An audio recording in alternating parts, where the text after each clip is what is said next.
ഇപ്പോഴത്തെ കാലത്ത് നമുക്ക് ഒത്തിരി ഡിവൈസസ് നമ്മുടെ വീട്ടിൽ യൂസ് ചെയ്യുന്നതുകൊണ്ട് നല്ല ഫാസ്റ്റ് വൈഫൈ വീട്ടിൽ വേണ്ടിയ ഒരു ആവശ്യമാണ്. നമ്മൾ റിസർച്ച് ചെയ്ത് നോക്കുമ്പോഴത്തെ മെഷ് നെറ്റ്വർക്കാണ് ഏറ്റവും ബെസ്റ്റ്. പക്ഷേ മെഷ് നെറ്റ്വർക്ക് ഭയങ്കര എക്സ്പെൻസീവ്. അതിൻ്റെ റൗട്ടേഴ്സ് ഓരോ റൗട്ടറിന് ഭയങ്കര എക്സ്പെൻസാണ്. ഇതേ same mesh network wifi 6 mesh network നമുക്കൊരു ചീപ്പ് റേറ്റിൽ എന്ന് പറഞ്ഞാൽ കമ്പാരിറ്റീവ്ലി മറ്റേ പ്രൊഡക്ട്സിനെക്കാട്ടിലും ഒത്തിരി ബെറ്റർ പ്രൈസിൽ നമുക്ക് എടുക്കാൻ പറ്റുന്ന ഒരു സിസ്റ്റമുണ്ട്. അതിനെക്കുറിച്ചാണ് ഞാൻ ഈ വീഡിയോ ചെയ്യുന്നത്. സോ നിങ്ങൾക്ക് കാണാം, ഇത് 2 AX1500 റൗട്ടേഴ്സാണ് TP-Link ഉണ്ട്. ഈ ഡിവൈസസ് ആണ് ഞാനിപ്പോൾ എൻ്റെ വീട്ടിൽ വെച്ചേക്കുന്നത്. ഇത് നമുക്ക് 2 അല്ല, ഇനിയും വേണമെങ്കിൽ നമുക്ക് ഇവിടെ വെച്ചിട്ട് ഇതൊരു മെഷ് നെറ്റ്വർക്ക് ചെയ്യാൻ പറ്റും. അതെങ്ങനെയാണ് ചെയ്യുന്നതെന്ന് പറഞ്ഞാൽ ഈസി മെഷ് എന്ന് പറഞ്ഞൊരു ടെക്നോളജി ഉണ്ട്. അതാണ് നമ്മൾ യൂസ് ചെയ്യുന്നത്. ഓപ്പൺ സോഴ്സാണ് അത്. ഈ റൗട്ടറിൻ്റെ സെറ്റിങ്ങിൻ്റെ അകത്ത് തന്നെ ഉണ്ട്. ആ ഈസി മെഷ് വെച്ചിട്ടാണ് നമ്മൾ ചെയ്യുന്നത്. ഇതിൻ്റെ യൂസർ എക്സ്പീരിയൻസ് ആണെങ്കിൽ നമ്മൾ എക്സാമ്പിൾ ഞാൻ പറയാം. ഇവിടെ ഒരു വൈഫൈ കോൾ എടുത്തുകൊണ്ടിരിക്കുകയാണ്. മറ്റേ റൗട്ടറിൻ്റെ അടുത്തോട്ട് പോയി അവിടെ സ്വിച്ച് ആകും. അതൊരിക്കലും ഒരു ബ്രേക്ക് അതിൻ്റെ അകത്ത് വരുന്നില്ല.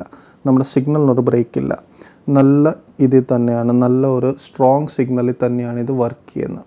ഇതിൻ്റെ ട്രാൻസ്ഫർ സ്പീഡ്സ് ആണെങ്കിൽ വൈഫൈ 6ൻ്റെ തന്നെ ട്രാൻസ്ഫർ സ്പീഡ്സ് കിട്ടുന്നുണ്ട്.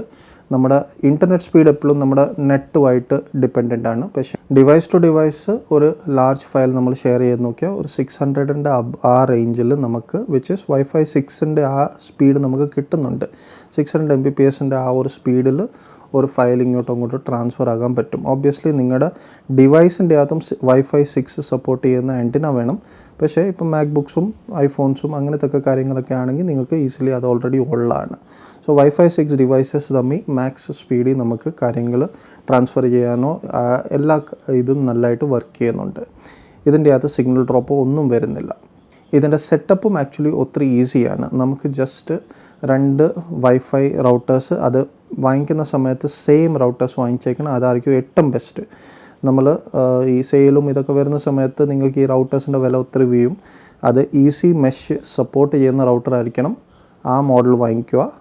അതിൻ്റെ നിങ്ങൾക്ക് എത്ര പീസസ് വേണം അത്ര പീസ് വാങ്ങിച്ചു വെച്ചാൽ മതി.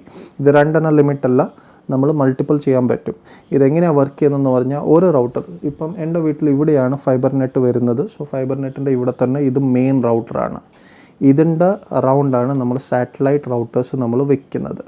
ആ സാറ്റലൈറ്റ് റൗട്ടേഴ്സ് എത്ര വെക്കുന്നു അതുപോലെ നമുക്ക് ആ മെഷ് നെറ്റ്വർക്ക് സ്പ്രെഡായി പോകും. അത്രയ്ക്ക് ഈസിയാണ്. ഇതിൻ്റെ സെറ്റപ്പ് ഒത്തിരി ഈസിയാണ്. ഫസ്റ്റ് ഇതിൻ്റെ മെയിൻ റൗട്ടറിനെ നമ്മൾ ഈസി മെഷ് സെറ്റ് ചെയ്യുന്നു. ബാക്കി എല്ലാത്തിനും സാറ്റലൈറ്റ് മോഡിൽ ഓൺ ചെയ്ത് വെച്ചാൽ മതി. അത് ഓട്ടോമാറ്റിക്കലി അതിലോട്ട് കയറി നമുക്ക് ചെയ്യാൻ പറ്റും. ഇത് നമുക്ക് സാധാരണ ഒരു മനുഷ്യന് ചെയ്യാൻ പറ്റുന്ന ഒരു സെറ്റപ്പാണ്. ഇതിന് ഇഷ്ടം പോലെ ഗൈഡ്സും ഒക്കെ ഓൺലൈനുണ്ട്. നിങ്ങൾക്ക് ഇതിൻ്റെ ഗൈഡ് വേണമെങ്കിൽ പറയുക, കമൻറ്റ് ചെയ്യുക, ഞാനത് ഉണ്ടാക്കി തരാം. ഇതൊരു നല്ലൊരു വാല്യൂ ഫോർ മണി പ്രൊപ്പോസിഷനാണ്. ഞാൻ യൂസ് ചെയ്യുന്നുണ്ട്, ഹാപ്പിയാണ് അത് വെച്ച്. എൻ്റെ വേറെ വൈഫൈ സിസ്റ്റംസ് ഉണ്ട്. പക്ഷേ ഇത് ഒത്തിരി ചീപ്പ് റേറ്റിൽ നമുക്ക് കമ്പാരിറ്റീവ്ലി ആ റൗട്ടേഴ്സിനെക്കാട്ടിലും വളരെ ചീപ്പ് റേറ്റിൽ ഇത്ര നല്ലൊരു സിസ്റ്റം നമുക്ക് കിട്ടുന്നു. അതുകൊണ്ട് ഇത് നിങ്ങളുമായിട്ട് ഞാൻ ഷെയർ ചെയ്യുന്നു. നിങ്ങളിത് ഉണ്ടാക്കി നോക്കുക. എന്തെങ്കിലും കമൻറ്റ്സ് നിങ്ങൾക്ക് ചോദിക്കാനുണ്ട്, എന്തെങ്കിലും ഉണ്ടെങ്കിൽ നിങ്ങൾ കമൻറ്റ്സിൻ്റെ അകത്ത് ഇടാം. Like, share, subscribe. This has been Jays for top Yuti. I will see you in the next video.